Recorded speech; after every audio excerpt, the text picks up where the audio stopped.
It's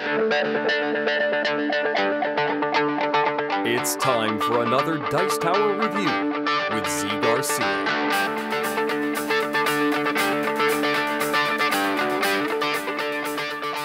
Hey everybody, today I'm taking a look at a small card game with some role selection and some bluffing called Wild West Shepherds.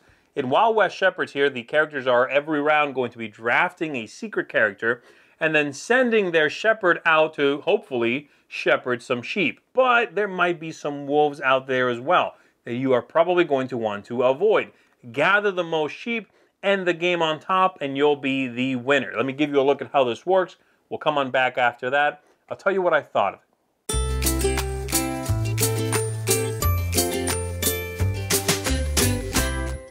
So here's what the game looks like, mostly set up, ready to begin. The objective of the game is to get to 11 coins. Whoever gets 11 coins at the end of that round, whoever has the most coins, is the winner of the game. So you want to get to 11, that triggers the end, and then be the richest player.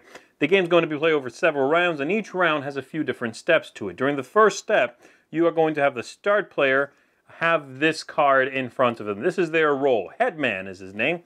And so that'll be the role of whoever the start player is. The rest of these cards are other characters that the players are going to be grabbing. They're going to be drafting these. And the way that works is we're going to shuffle up the deck, give it to the player after the starting player. They take a look at the top two, secretly. They're not going to show these. They'll take one, they'll put it face down in front of them, and then put the other one back on top. Hand those to the next player who takes a look at the top two, and so on. And so the players are going to each grab a roll. Once that's done, then we are going to set out some cards out here in the fields. And the way that works is I am going to take a card from each of these stacks, a top card.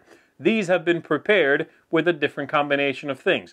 One deck has nothing. It is empty fields. Another deck has wolves. Another deck has sheep. And another deck has a random assortment of those things, the combination.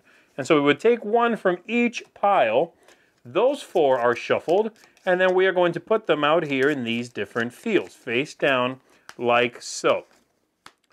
Now, it is the special power of the headman here that I can take a look at two of the three fields here, not the wild. I'll take a look at them, and I'll announce how many wolves I see. And so in this case, I'll say 0, okay? Here's the thing. Here's how this works. I have to say the truth of how many I saw. I looked at these two, and I would flip these to let everybody know which ones I looked at, all right?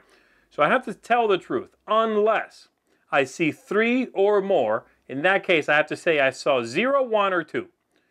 Or the other thing is some of the wolves are wearing sheep's clothing. And that I could say is 1 wolf, which it is, or I can say 0 and just pretend it's a sheep.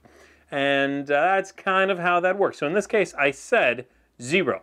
There are, in fact, 1. There's 1 right there, but it's wearing sheep's clothing, so I'm just going to not let anybody know that. I'm going to say 0.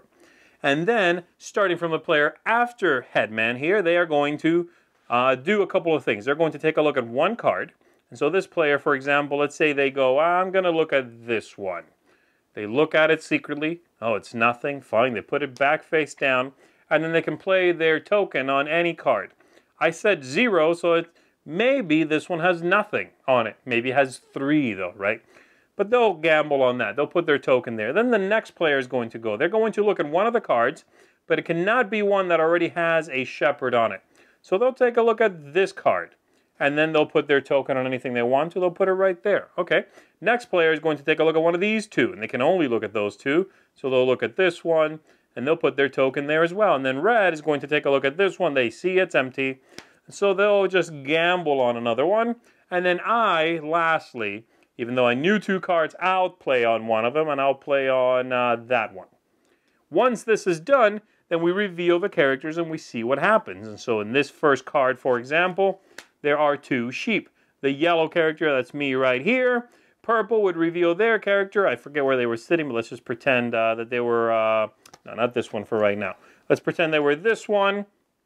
And we would see if there's a wolf attack. If so, we are going to have to give some tokens back, unless your character says that that does not happen to you. And then you divvy up the sheep that are there. So in this case, there are 2. So 2 tokens are up for the taking there. This player It says right here in the corner that they in fact do take part in the splitting, as does Headman over here.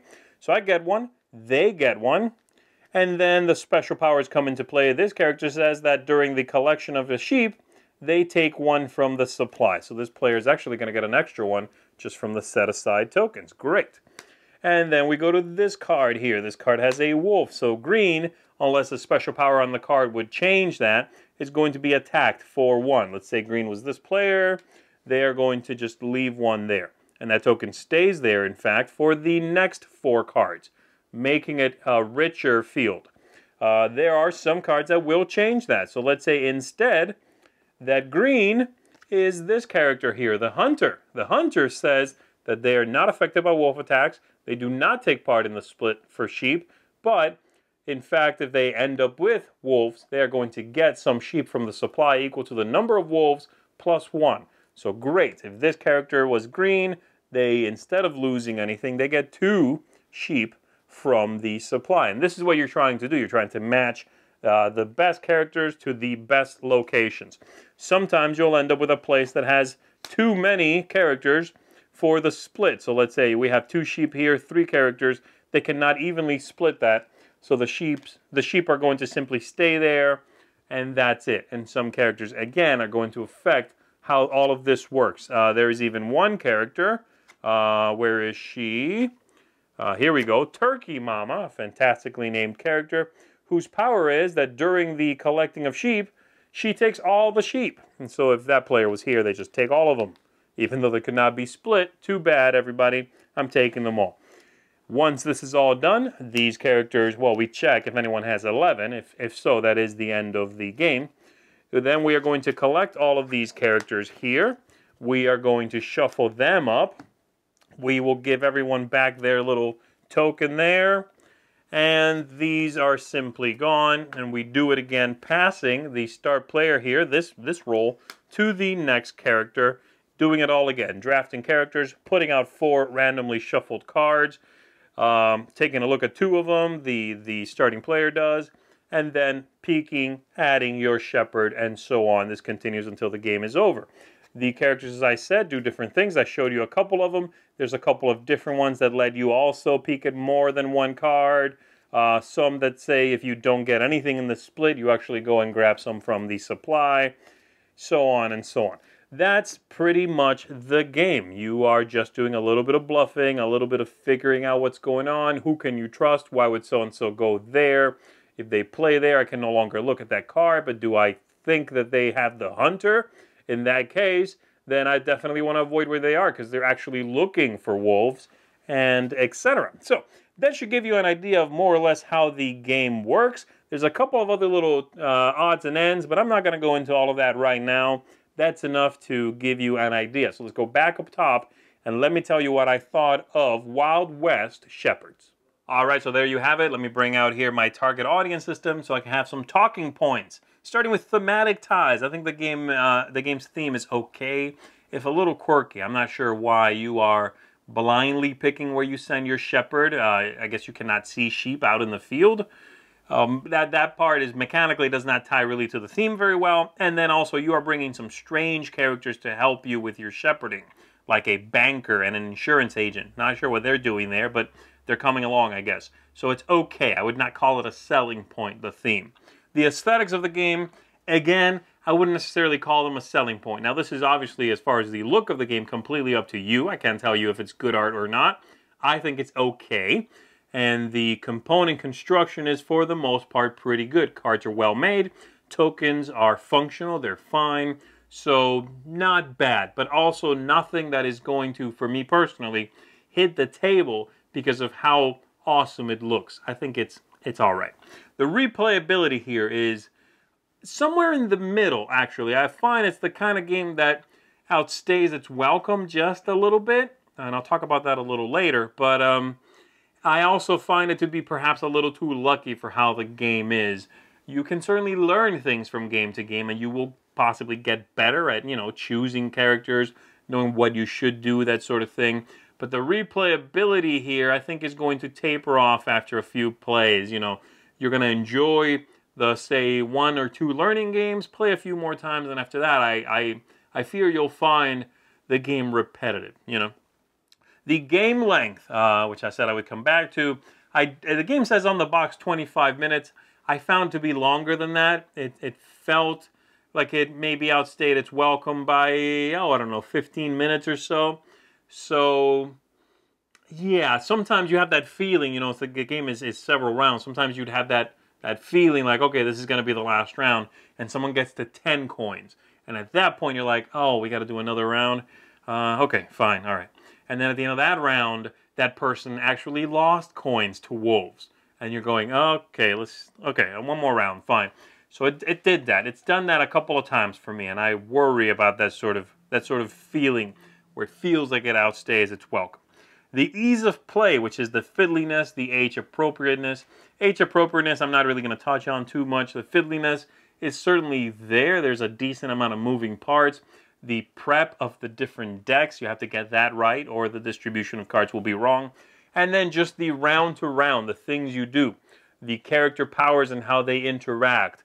The number of steps just seems a little fiddly, you know, a little sort of, and just a hair overwrought for the simplicity that the game, with its luck, it brings to the table. Okay, I don't really want to harp on the ease of play too much. It's not a problem. It's just an observation that is perhaps for some groups that are used to the draw a card, play a card style game, this one's going to have a kind of a decent amount of steps to what's going on.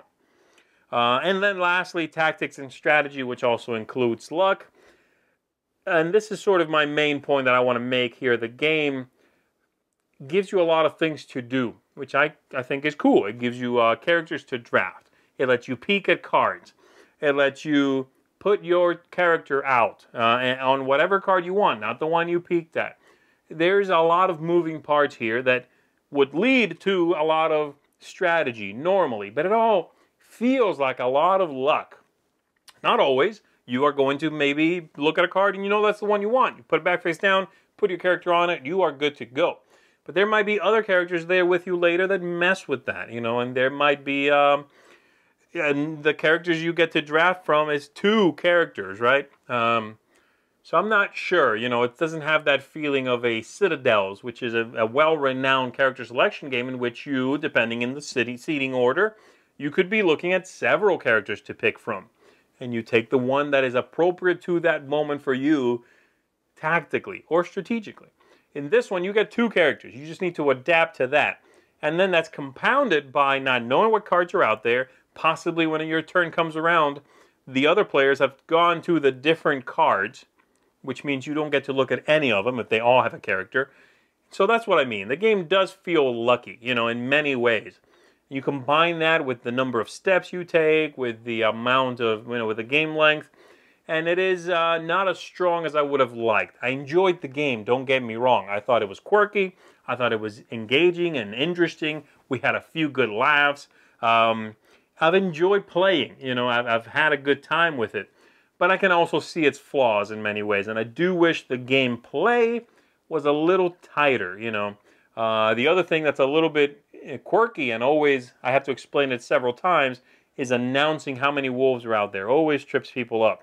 It's like, okay, so I have to tell the truth, but if there's this many, I can lie about there being this many, but if there's a wolf in sheep's clothing, you don't have to count him. It's again, a little overwrought, I guess is the word. Okay, so overall, I do enjoy it, but I would not recommend you go buy it sight unseen. Check it out, play it, look at the overview, see if you think it's something you're gonna like. Read the special character cards, perhaps. You know, make sure that it's something you think is going to be right for your group or for you. So there you go. That hopefully gives you an idea of the kind of game it is, and if it's something you would enjoy. That is Wild West Shepherds. Thanks so much for watching the Dice Tower videos. Find more great videos and reviews, as well as our top-rated audio podcast at Dicetower.com. You can also find other great shows at Dicetowernetwork.com. I'm Eric Summerer, and you've been watching The Dice Tower. The Dice Tower is sponsored by Cool Stuff Inc., where you can find great games for great prices. Cool stuff in stock. Check them out at CoolStuffInc.com.